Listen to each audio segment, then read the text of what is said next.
Radhe Radhe all the divine souls.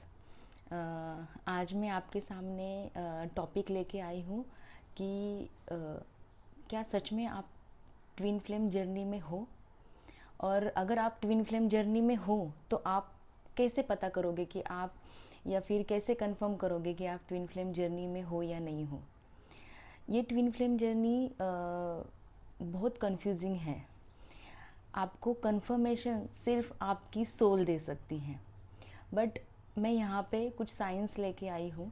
आपको बताना चाहती हूँ कि वो साइंस आपको गाइड करेंगे कि आप ट्विन फ्लेम जर्नी में हो।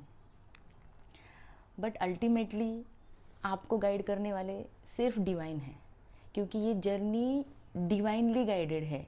डिवाइन ही हमेशा हर वक्त आपके साथ रहते हैं और आपको गाइड करते हैं और आपको साइन देते हैं, ताकि आपको पता चले कि आप ट्विन फ्लेम जर्नी में हो। कंफ्यूज होते हैं हम लोग, डाउट आता है सच में ऐसी ट्विन फ्लेम जर्नी होती है क्या, क्योंकि कभी सुना नहीं हम लोगों ने कि ट्विन फ्लेम जर्नी भी होती है। तो हर एक के लाइफ में एक टाइम आता है जहाँ पे डिवाइन आपको रियलाइज़ कराते हैं कि अभी आपका टाइम आया है और आपको खुद पे काम करना है। सो ट्विन फ्लेम जर्नी सब लोग ऐसे लेते हैं कि ये डिवाइन मैस्कुलिन और डिवाइन फेमिनाइन की जर्नी है, और डिवाइन फेमिनाइन को बस डिवाइन मैस्कुलिन को पाना है। सो मैं एक बात बताना चाहती हूँ, डिवाइन मैस्कुलिन कोई दूसरा पर्सन नहीं है। डिवाइन मैस्कुलिन आपके अंदर है। हर एक इंसान के अंदर डिवाइन मैस्कुलिन भी है और डिवाइन फेमिनाइन भी है। सो ये जर्नी आपको खुद के अंदर झांकने की है और खुद को पाने की है। सो ये जर्नी किसी पर्सन को पाने की नहीं है, ये जर्नी खुद को पाने की है, क्योंकि वो सिर्फ आप है। डिवाइन आपसे कहना चाहते हैं कि आपको खुद को पाना है, आपको खुद को अचीव करना है, आपको आपको आपकी सोल को रिकॉग्नाइज करना है। सो आइए जानते हैं कि आपको पता कैसे चले कि आप ट्विन फ्लेम जर्नी में हो। सो ट्विन फ्लेम जर्नी में आपको ऐसा होता है कि कोई एक इंसान आपके लाइफ में आता है और आपको ऐसा लगता है कि आप उस इंसान को बरसों से जानते हो। आपको उस इंसान के साथ बहुत डीप कनेक्शन फील होता है। ये हर एक रिलेशनशिप से अलग है। इसमें बहुत अट्रैक्शन रहता है। आपको शुरुआत में लगेगा कि मैं क्यों इस इंसान को देख के ऐसा लगता है कि मैं इसको जानती हूँ, क्यों मुझे इस पर्सन के लिए इतना अट्रैक्शन है, क्या रीज़न है।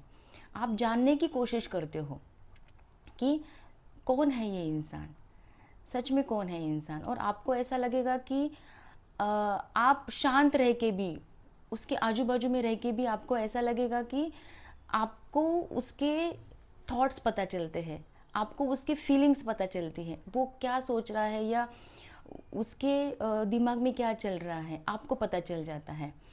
आप उसके इमोशन से कनेक्ट कर पाते हो, सारी चीज़ें पता चलती है।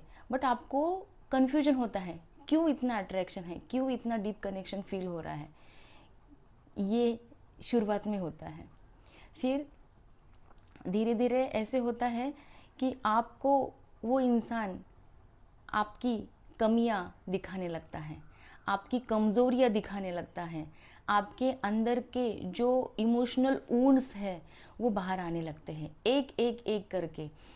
आप आप कहाँ पे कम हो, आप किस चीज़ से डरते हो, आपके फियर्स, आपकी एंग्जाइटी, आपके इनसिक्योरिटीज़, आपके ओवर थिंकिंग, आपका ओवर गिविंग नेचर, आपका खुद से आपको बाहर से जो वैलिडेशन चाहिए रहता है, वो सारी चीज़ें, सारी कमज़ोरियाँ आपकी धीरे धीरे धीरे धीरे सरफेस लेवल पे आने लगती है, ऊपर आने लगती है।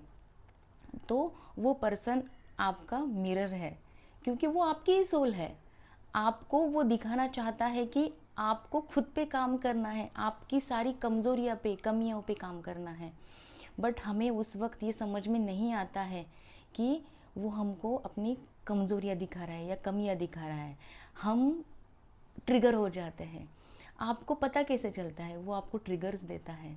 आप आप उसके पीछे भागते हो, वो आपके पीछे आपसे दूर भागेगा, वो आपसे दूर भागेगा। क्यों? क्योंकि जब तक आपने आप पे काम नहीं करोगे, तब तक वो आपसे दूर भागेगा, और आपको वो हमेशा रियलाइज़ करवाएगा कि आप पे काम करो, खुद पे काम करो, अपने आप पे काम करो, आप अपने आप पे काम करो। ये होता है, ये है सेकंड साइन। फिर आप स्पिरिचुअल अवेकनिंग में चले जाते हो, आपको इतने ट्रिगर्स मिलते हैं, आप भगवान के पास चले जाते हो, डिवाइन के पास चले जाते हो, आपको ऐसा लगता है कि मेरा अभी इस दुनिया में कोई नहीं, आपको कुछ अच्छा नहीं लगने लगता है, आपको ऐसा लगता है कि मेरे आजू बाजू में जो लोग हैं, मैं क्यों हूँ यहाँ पे, मैं कौन हूँ, मैं दुनिया में सबसे अलग हूँ, मैं यहाँ पे क्या करने आई हूँ, मुझे क्या करना है। आप भगवान के पास जाते हो, भगवान के सामने बैठते हो, आप भगवान को क्वेश्चन करने लगते हो कि मैं कौन हूँ भगवान, ये सब मेरे साथ क्यों हो रहा है, मुझे क्या करना चाहिए, मुझे समझ में नहीं आ रहा है। फिर आप धीरे धीरे गॉड के पास चले जाते हो,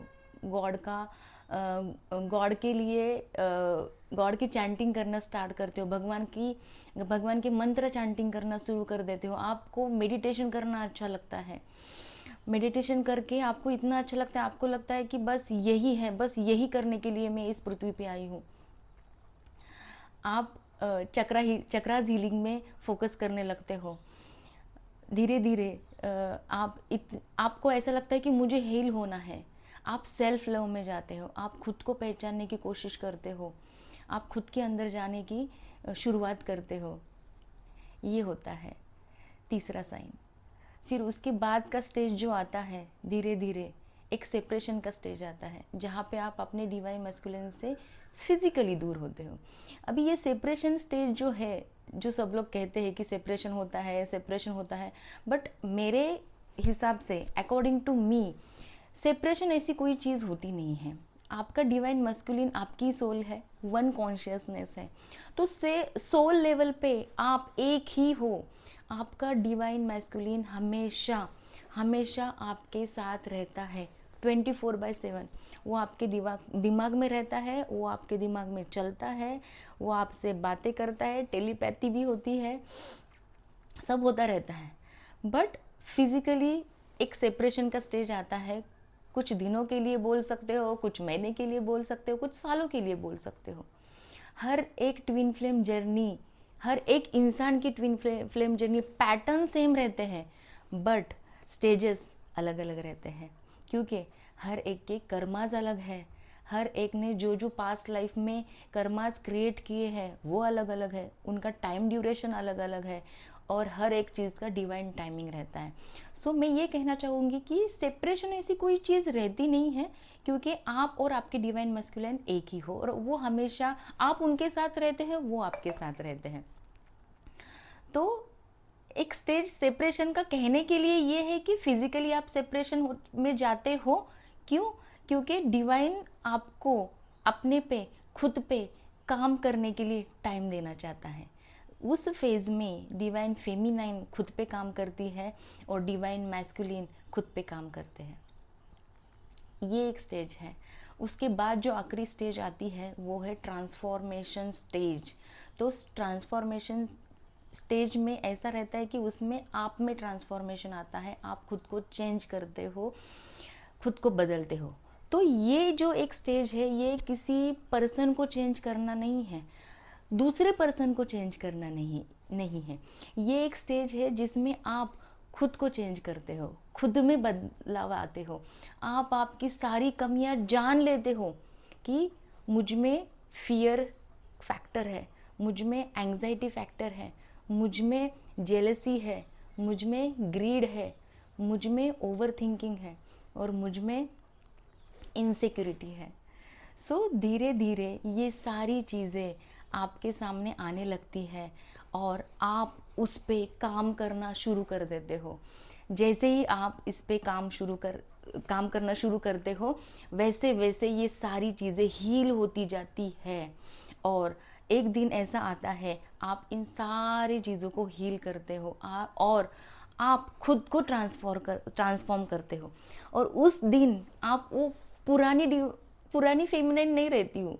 अभी इसमें भी एक बात मैं कहना चाहती हूँ कि डिवाइन फेमिनाइन हम लोग बोलते रहते हैं, बट डिवाइन फेमिनाइन तब बनती है जब वो खुद को ट्रांसफॉर्म करती है, इनर वर्क करती है, खुद के वुंड्स हील करती है, और खुद में यूनियन में आती है, सेल्फ यूनियन में आती है, सेल्फ लव करना शुरू करती है। वो है डिवाइन फेमिनाइन। अभी जो आप हो ना, वो मैं कहूँगी कि वो एक डिस्टॉर्टेड फेमिनाइन है या फिर डिस्टॉर्टेड मैस्कुलिन है, जो कि खो चुके हैं इस सोसाइटी में या 3D वर्ल्ड में, जो खुद को नहीं पहचान पा रहे हैं। जब आप खुद को ट्रांसफॉर्म करते हो तब आप बनती है डिवाइन फेमिनाइन, और तब आप बनते हो डिवाइन मैस्कुलिन। सो वो है आखिरी स्टेज जिसमें आप ट्रांसफॉर्म होते हो। जैसे कि मैंने कहा, आपको खुद को ट्रांसफॉर्म करना है। ट्विन फ्लेम जर्नी एक मैं कहूँगी कि आसान जर्नी नहीं है, और ये सबको नहीं मिलती है। तो मैं आपको ये कहना चाहती हूँ कि आप चोजन वन हो। आप उसको पहले तो ट्विन फ्लेम जर्नी में आप हो क्या, ये आप जान लो। आप खुद को पूछ लो। आपको ये जो साइंस मैंने अभी बोले हैं कि आप सच में आपको सच में ये फील हो रहा है कि आप ये इन स्टेजेस से जा रहे हो, चाहे भले ही स्टेज 1 हो, स्टेज 2 हो, स्टेज 3 हो। तो पहले तो आप जान लो कि जिसको आप अपना डिवाइन मैस्कुलिन समझ रहे हो, वो आपका डिवाइन मैस्कुलिन सच में है। क्योंकि जब भी डिवाइन मैस्कुलिन आपके लाइफ में आता है, आप खुद पे फोकस करते हो, आप खुद पे काम करते हो, ना कि आप उसके पीछे भागते हो। एक लेवल तक भागते हो। इसमें चेजर और रनर की स्टेजेस रहते हैं, और मैं ऐसा नहीं कहूँगी कि सिर्फ डिवाइन फेमिनाइन चेजर रहती है। दोनों डीएम और डीएफ दोनों भी एक दूसरे को चेज भी करते हैं और रन भी करते हैं एक दूसरे से। क्यों? क्योंकि यही स्टेजेस है जो उन दोनों को हील करते हैं। सो पहले तो आप जान लो सच में आप ट्विन फ्लेम जर्नी में हो क्या, और अगर हो तो फिर आप सही पाथ पे हो। लेकिन अगर आप लूप में फंसते जा रहे हो, स्टक हुए हो कहीं पे भी, तो ये आप जान लो कि आपको किसी भी पर्सन के पीछे भागना नहीं है। आपको खुद के पीछे भागना है, आपको खुद के ऊपर काम करना है, आपको खुद से प्यार करना है। सेल्फ लव कीजिए, इनर वर्क कीजिए, मेडिटेशन कीजिए, चक्रास हीलिंग कीजिए, और सबसे इम्पॉर्टेंट चीज़ ये है कि आप फॉरगिव करना स्टार्ट कीजिए। और वो फॉरगिव हम कब कर सकते हैं? पहले तो आप खुद को माफ़ करना सीख लो। आप जिस दिन आप खुद को माफ़ करना सीखोगे, तो धीरे धीरे आप आपके लाइफ के जितने भी रिलेशनशिप है उनको माफ़ करना सीख जाओगे। तो self love, forgiveness, inner work, inner healing, ये बहुत इम्पॉर्टेंट है इस जर्नी में, और खुद पे काम करना। मैं आशा करती हूँ मैंने जो आज ये छोटी सी वीडियो बनाई है आपकी समझ में आ जाए। मैं आगे धीरे धीरे खुद पे काम कैसे करना है उसके भी वीडियोस लेके आऊँगी, बट सबसे पहले आप खुद पे फोकस करना शुरू तो कीजिए, और किसी पर्सन के पीछे मत भागिए। राधे राधे, राधे कृष्णा।